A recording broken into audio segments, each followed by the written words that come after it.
Well, I've been a victim of hate crime. Interestingly, the hate crime I've been a victim of wasn't racism, it was disability hate. And I had two incidents that have happened to me.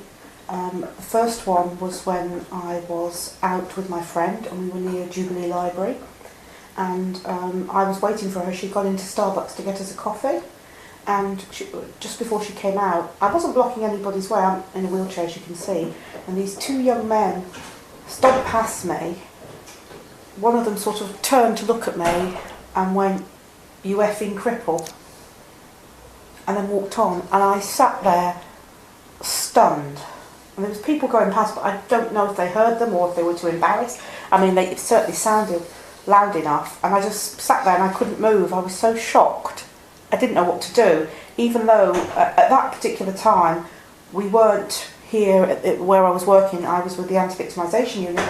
We weren't working at that time with victims of disability hate crime. You know, that was LGBT or race and religion. So I just sat there, and my friend came out, and when I told her what had happened, well, she went nuts. And I'd seen where these two lads had gone. They'd actually gone into a tattoo shop. And she said, "Right, I'm going over to speak to them." I went, "No." She said, "We'll call the police." And I went, "No." And she went, "But you work for the police." And I went, "Well," I said, it's my word against theirs.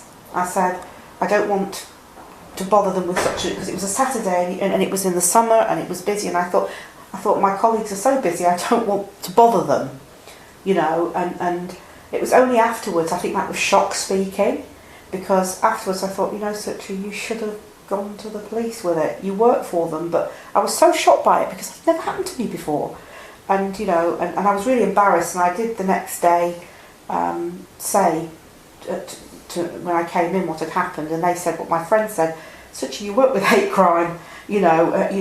Well, they didn't say hate crime. They said you work with victims of racism." I said, and also what you said about shame and embarrassment. You know, it's always hard enough being in a wheelchair to have somebody do that to you, and that was quite a horrible experience. Although everybody was very kind and supportive here, and they said, you know, we would have helped you, but I was humiliated, and I just wanted to curl up into a ball. And I thought, do you know what? I've always had sympathy for anybody who had been a victim of racism, and I have been a victim of racism before, but I had more empathy at that point, because, you know, it was like, you think, why did somebody do that? There was no reason. I wasn't blocking their way. Even if I'd been blocking their way, you say, "Excuse me," but why? I kept asking that question, why? And it really upset me. And then a few years later, I was in St James's Street, and this very drunk, stoned young man decided that he would block me from going up the pathway, and started to be abusive to me about being in a wheelchair and trying to grab me. But what he didn't realise was there was a police officer behind him, and he got arrested, which I was very pleased about, but I was quite shocked by what had happened as well again, and very upset. This time, you know, I said, "Yeah, I'll give a statement, absolutely." But I went home, I felt really sort of I actually felt afraid, because the guy had tried to grab me, whereas before that had just been verbal, which had been shocking, but this was where the man was trying to grab hold of me. And so I didn't really want to come out of the flat, but my friend said to me, "Such, you can't do that, because if you do that, then you've given in to them."